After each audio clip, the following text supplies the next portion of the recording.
Hi everyone, welcome to this week's installment of The Best Part of My Week, where I share with you my favorite activities that I taught this week with my kindergarten to grade 5 classes.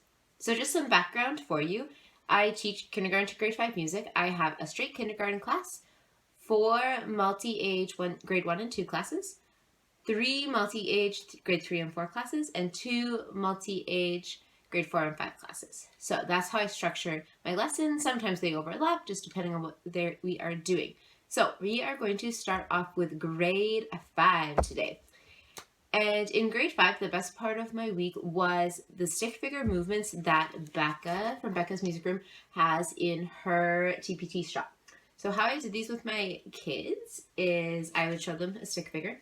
I put on a pop backing track as we went through them. And I went through them and did them for different beats. So like we did some for 8, we did some for 4. And then what we did after we had done Becca's a few times is I had the kids draw their own. And it was neat to see what they could come up with. And then we went through and did their version of the stick figure movements. Becca talks about these all the time, and I was a bit of a skeptic. I'm like, I didn't quite know if my kids would buy in, but holy man, did they buy in, and they love it. They asked to do them. So I would highly recommend that if you haven't, you go check out Becca's stick figures. They're great. She has some that are sitting, some that are standing. Highly, highly recommend. My kids loved them. Then we go on to grade 3 and 4 music. And what we have been doing in grade 3 and 4 music is working on So and Me. Now last year there was a brief period of time where we could sing in schools in Manitoba. And I put all of my singing love and energy into my 1-2s that year and getting them prepped and singing and recognizing So and Me pitches. So my 2s last year, who are this year's grade 3s, know So and Me and are comfortable with So and Me and singing in So and Me and listening to music and arranging in So and Me. But my grade 3s last year, who are this year's grade 4s, didn't ever get exposed to it. So it's made for an interesting time in 3-4 music right now because my 3s have had the chance to be leaders and teach the 4s. And that on its own has been really neat. And it's been super successful in more than one way, that being one. And the other way is my 3-4s have really, really, really, really bought into this.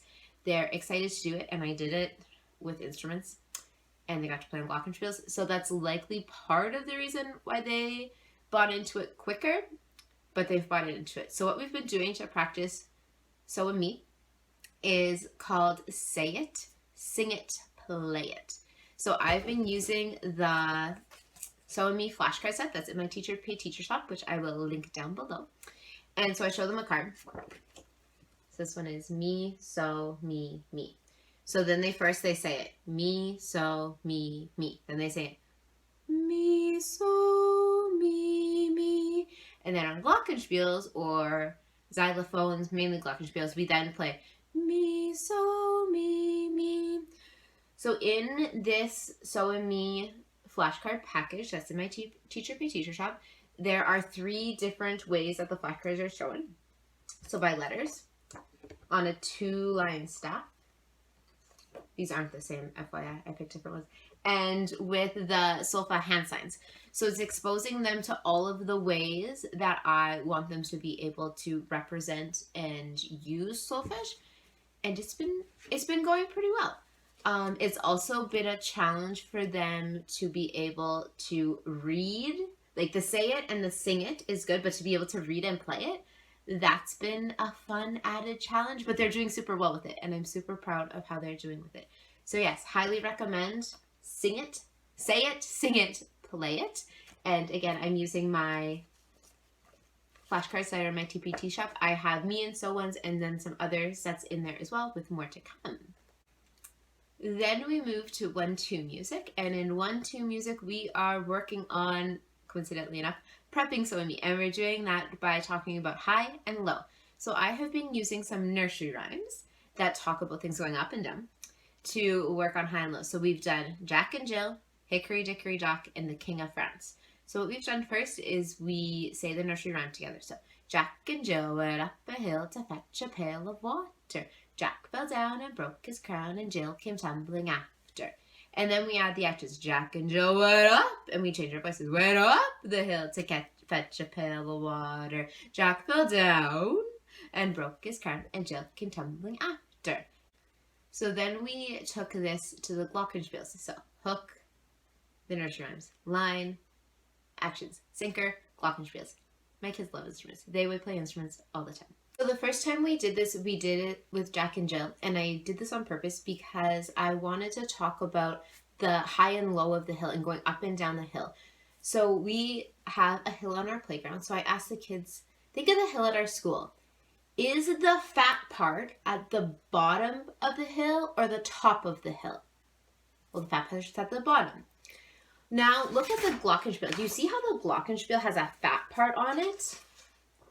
That's the bottom of the glockenspiel. That's the low part of the glockenspiel. So then we turn to the glockenspiels like this. And so we said, look at the top of the glockenspiel. Is it skinny or is it fat? Oh, it's skinny. It's the high part, just like how the top of the hill, the higher part of the hill, is smaller.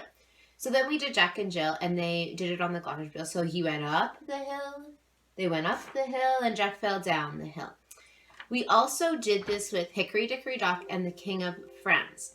When we did it with the King of France, we went from having our glockenspiels like this, as a hill, to putting them how they should be normally. And then they still had to find for it to go up and down. So they still had to figure out what was low so that the King of France could go up the hill. Having the glockenspiels this way, as opposed to this way, it was more challenging for them to figure out where the low part was. But it's something that we'll work on.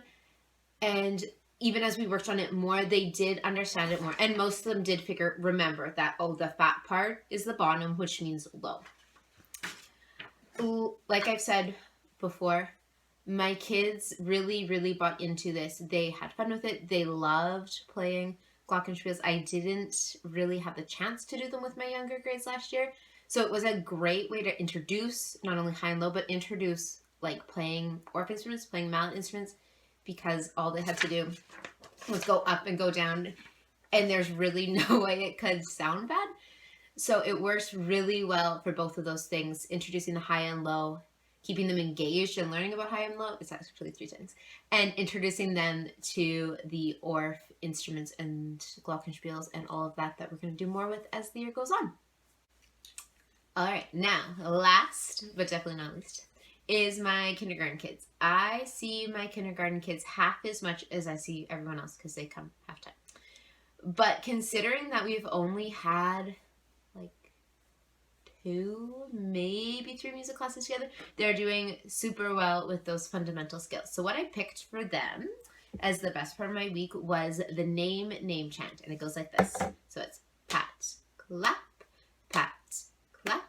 name, say your name. My name's Miss Jayna. So we went around the room like that, and I did alter it a little bit for kindergarten, just the first time that we've done it. This is the first time we've done it. And I went, name, say your name is, and then they say their name. This has given me lots of good information about my kids. It's telling me who can follow what I do and who has that internal sense of pulse and beat and who can listen to directions. And then to add more fun, I have tons of puppets in my room. So we had a puppet. And when you had the puppet sitting in front of you, it was your turn to say your name. And that helps because I didn't have people blurting out answers. And like also for kids that were maybe more on the shy side, I just said, well, just say your name to the puppet. You don't have to say it all to us. But I don't have many kindergarten kids that are on the shy side. So then when they were done, the puppet would go on to the next person. And it just sat in front of them or on their laps. And it, like I said, it gave me a whole bunch of valuable information. And I'm super impressed with what my kindergarten kids are doing already. So I'm excited to see where we go with them. Alright, so that is all for the highlights of my week. This is going to be a weekly series type of thing where I share what my highlights are in hopes that you get some ideas of what you can do in your classroom. If you liked this video, make sure that you like, subscribe, and share down below so that other music teachers can see this content. I would love to hear what the best part of your week was. So if you could add that in the comments below, I will check it out, and I'm always looking for ideas. So let me know if you have anything to share. Have a good one.